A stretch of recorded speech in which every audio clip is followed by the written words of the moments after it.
Yes, nkwanirizaako nnyo mukwano gwange yonna gy'osinza obba ng'otuwuliriza weebale nnyo okwekuumira ku mayengo gano.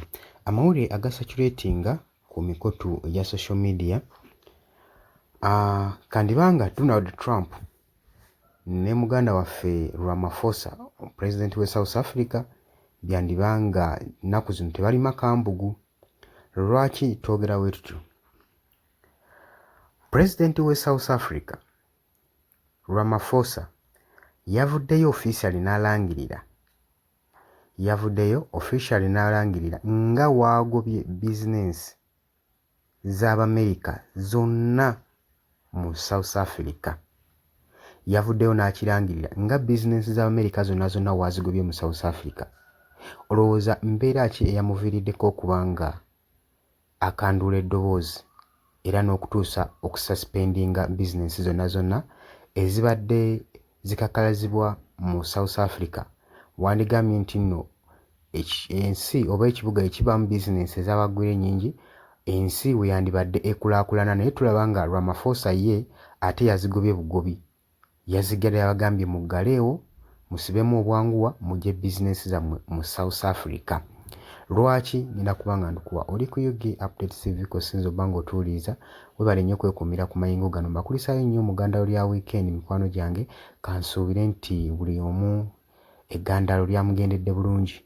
Gwe yafunyeemu obukosefukosefu, gwe yafiiriddwako omuntu wo, tukusaasidde nnyo. Mukama Katonda agire ng'akugumya.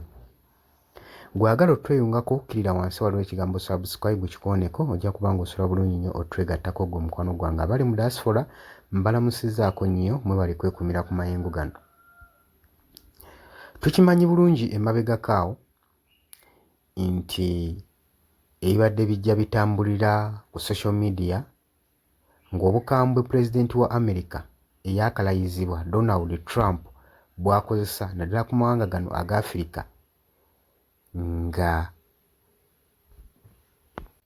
bubadde bwa kitalo, era ensi nnyingi nnyo eza Africa ezaggiddwako obuyambi nga kino kiva mu kamwa ka Donald Trump.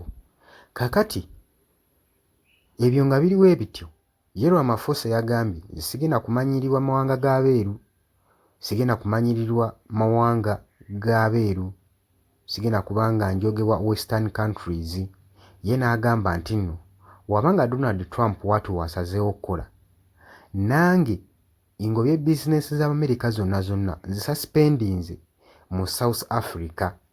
Teyakomye okwo, yagambye nti tulekedde naawe okuexportinga minerals zaffe eziva mu ggwanga lyaffe erya South Africa okuzitwala mu ggwanga erya United States of America. Teyakomye kugoba kya bizinensi zokka wabula n'okutwala ebyamaguzi byabwe eby'obugagga mu America nakyo yakigobye. Kino nno kyazzeewo ennaku eziyise emabega oluvannyuma lwa Donald Trump pulezidenti wa America okusalako fundings zonna okuva mu ggwanga erya US okugenda mu South Africa, okugeza ng'eza USAID ezibadde zigenda mu ggwanga lino erya South Africa. Gavumenti ya South Africa we yategedde bino era n'ebiwuliriza, yakategorizinze era n'ekiteekinga clear ku Donald Trump pulezidenti wa America. N'agamba nti nno Ramaphosa yagambye Donald Trump nti America teyina kyeri nga teyina minerals kuva mu Africa. America is nothing without minerals from Africa. Era mba mulowooza nti Africa tebalina kye bali, era bali awo just basabiriza, bali awo just bamasiikiini. N'amugamba nti nno awo mugende munoonye minerals mu bitundu ebirala, mugende mumunoonye ewammwe so si mu Africa, kubanga South Africa yeekooye okubeera nga efuna disrespect, okuyisaamu amaaso, ekooye okuyisibwamu amaaso n'ebigambo ebiva mu western countries. Yagambye nti nno the South African government agamba nti nno America is nothing without minerals from Africa. America is nothing without minerals from Africa.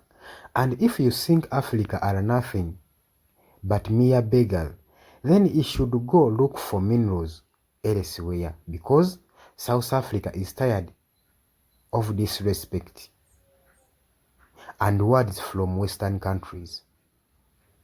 Yakikubyewo ewatali wadde kusaaga wadde n'akamu n'akeddagala. Njukira nti nno America ebadde ekola billion dollars 25 mu magoba agava mu South Africa minerals. The sente America zibadde ekola. Kati Ramaphosa ye avuddeyo n'agamba ffe temugenda tumanyiira, ate nga ffe ababawo obugagga ate mukakkaneko mutumanyiire okuba mutuwa obuyambi. Mutuwa obuyambi bwa USAID nabo mumutusazeeko just empeko obuweke. Kati n'agamba nti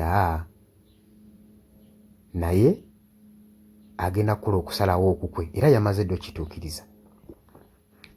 Tetumanyi Donald Trump kyakola kigenda kutuusaawo America, naye nga ye akyakola decisions nga ye nga president omulonde.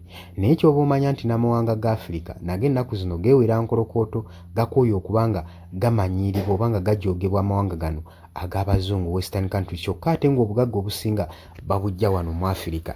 Ate obuyambi babawa ne bagattako balangira kakati South Africa yeegambye tegenda kubanga emanyiiribwa, ate era tegenda kuddamu kubanga etwala minerals mu ggwanga eri America, ssaako ne bizinesi zaayo zonna mu South Africa yamaze okubanga azisuspendinga, tezigenda kuddamu kooperatingibwa mu ggwanga lye erya South Africa. Oyo ye president wa South Africa amanyikiddwa nga Ramaphosa, bw'ati bwe yasazeewo. Obadde ku Yogi Updates TV kosinza obba ng'otuwuliriza era weebale nnyo okwekuumira ku mayingo gano. Nagambye gwagala otwegattako kirira wansi waliwo ekigambo subscribe, ojja kuba ng'otweyungako. Mbagaliza olunaku olulungi. Mweraba.